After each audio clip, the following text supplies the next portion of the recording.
friends, it's good to be with you again. Thanks for tuning in into our midweek blessing. Today, I would like to talk to you about two things. The first one is about our signs that we put in our front lawn in our church. And the second one is about an amazing book that we are going to read as a church. So you may or may not have heard that the signs that we put in our church's lawn were defaced on Monday night. Someone wrote a statement on it twice, hoping to discredit our stand against racism. As soon as we were told about it on Tuesday morning, our own Lisa Gibbs Smith ran over there to cover up the phrase with whiteout. Within minutes, people started posting on Nextdoor and other neighborhood sites, and we received a request for comment from the media. During our staff meeting on Tuesday morning, we drafted a statement and sent it to the press, along with a statement from our pastor, Tracy, and that was published and corrected. It was a busy morning for sure. Now, before all of that happened, we had ordered 100 smaller signs that we wanted to encourage people to grab one, take it, and put it in their front yards. Then they could sign it and invite neighbors and friends to sign them too, if they wanted. So this morning, as a response to the vandalism that was done to our sign, we decided to place all 100 signs in front of our church. We wanted to leave them there until Sunday and then invite you to stop by the church this coming Sunday and through the week if you are out of town, and place the signs in your front yard. If someone thought that they would stop the Church of Jesus Christ from speaking up against evil, they were severely mistaken. The defacing of our sign gave us a larger platform, and we will now multiply our response by reaffirming our stance to denounce racism as a sin and do what it is in our reach to stop it. The defacing of the sign felt very intrusive and hurtful. One of our church neighbors stopped by to say that she thought she knew her neighborhood, but that now she felt that she was wrong.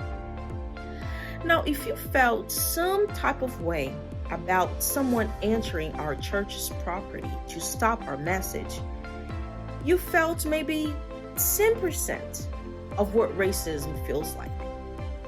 Imagine wanting to advance in education or on your finances or own your own business and having roadblocks that are systematic, meaning they are bigger than just one person's prejudice and are set up to keep you in your place. I'm glad to be among a community of people who understand what that means and are willing to take a proactive stand against it. Which brings me to my next point. Our church has formed a task force to do what we said we would do on those signs, and not just be bystanders, but actually put some action behind our words. So the first thing this task force has identified that we need to do as a church is to educate ourselves so we can be truly a voice to the voiceless and bring change to our community. They have selected a book that we will read together as a church. Some of us were here when we read The Anatomy of Peace together. This book will be just like that. We will read it, discuss it, and our hope is that once we read it, we will be much more adept to be part of the solution. The title of the book is Stamped: Racism, Anti-Racism, and You by Ibram, Kendi, and Jason Reynolds, who is a native of DC. Now, this is important. There are two versions of this book. One is for adults, and the other one is for youth and young adults. The team has selected for us to read the youth version of the book. The adult edition has a yellow golden cover, and the young adult edition has a white cover, and that's the one we want. So please go ahead and order the book from your favorite bookseller to be sent directly to you. That's the safest way to do it right now. But if you need help ordering, just please let us know. Friends, our church is moving. Our church is acting, being proactive. So I want to encourage you to stay engaged. Don't overlook this movement. Your voice is needed. I want to leave you with a verse from Micah 6, verse 8. And what does the Lord require of you? To act justly, and to love mercy, and to walk humbly with your God. Now remember to order the youth version of the book stamped, and come and grab your sign this Sunday. God bless you. See you later. Welcome, gentlemen, to the Daily Show. Thank you, thank you. Great to see you again, but let's jump into this book, which a lot of people would see the cover and go like, why would I read this? Racism, anti-racism, and you. The first thing you say is, this is not a history book. What does that mean?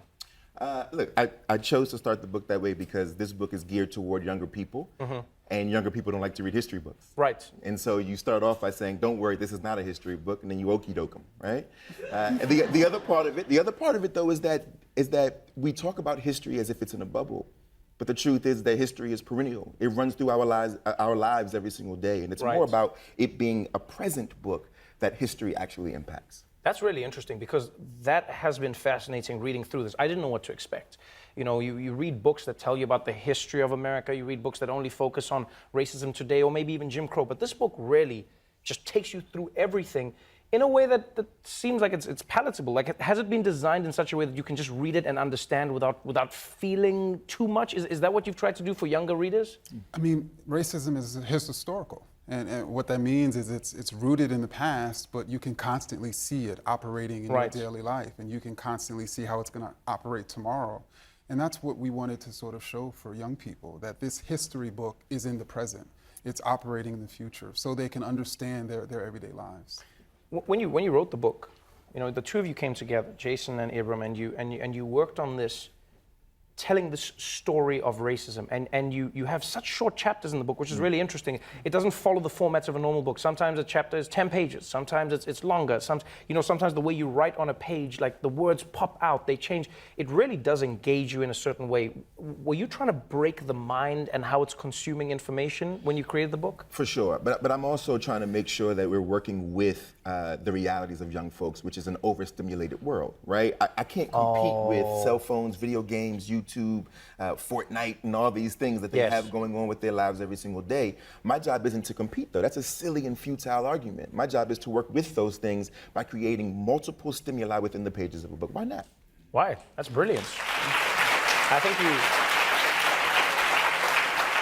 without even realizing it, you might have hit on another opportunity. You just add like an expansion onto Fortnite that just teaches you about racism. Exactly. So you have like skins from the past, and then kids can learn. There's like challenges. Don't give That's next up. Ibram, young people are going to read this book, and some of them may feel deflated. They may go like, man, racism was so bad back then, so bad during slavery, so bad during Jim Crow, segregation, etc.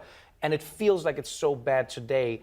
How can I maintain hope in this world? You know, whether as a black kid or whether as a kid who's not black and going like, I'm an ally, I want this world to be a better place.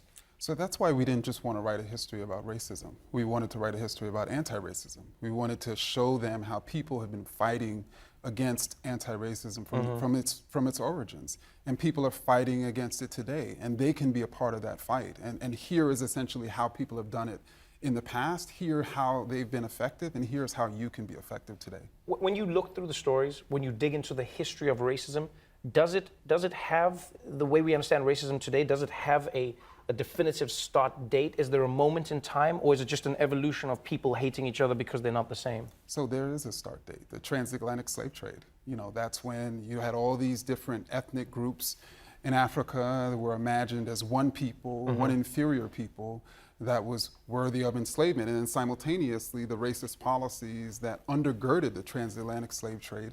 And we talk about these original racists in the text, and young people are like, whoa, there was like original first racist I had never knew. And you know, that's one of the fascinating things I think about this text. One thing you do really well in the book, in my opinion, is you break it down so that people can see what is oftentimes underlying racism, or racism that some people may not even realize that they have been indoctrinated into. You know, you talk about the Southern strategy. You talk about how Nixon and many Republicans realized that they couldn't just say these things. They couldn't call black people the N-word outwardly. They had to say ghettos, and they had to say thugs, and those the code words and language that was used. When breaking that down for kids, do you think that'll help them understand some of those implications that are still in place today? I do. I do think that breaking it down will help them sort of grapple with it and understand. But I also think that we can create new code, right? And so what I'm saying is that this book, the intention of this book is to create new code, right? Anti-racist is a new code, right? For a person who's really fighting for true equity, right, for true love. Right, and I think that's our real task. People talk about indoctrination all the time. This idea that like, oh, I don't want this book in my classroom because it's indoctrination. Well, isn't everything? So what if we were able to create new indoctrination for equity and justice? Wow, that's powerful. I love this. I've never read about history like this. I've never read about the now like this, and it really breaks racism down into a beautiful way that I think kids of all races will enjoy. Thank you so much for being on the show. I hope everybody reads it. It should be in every school. I'll tell you that much. Thank you so much for being on the show.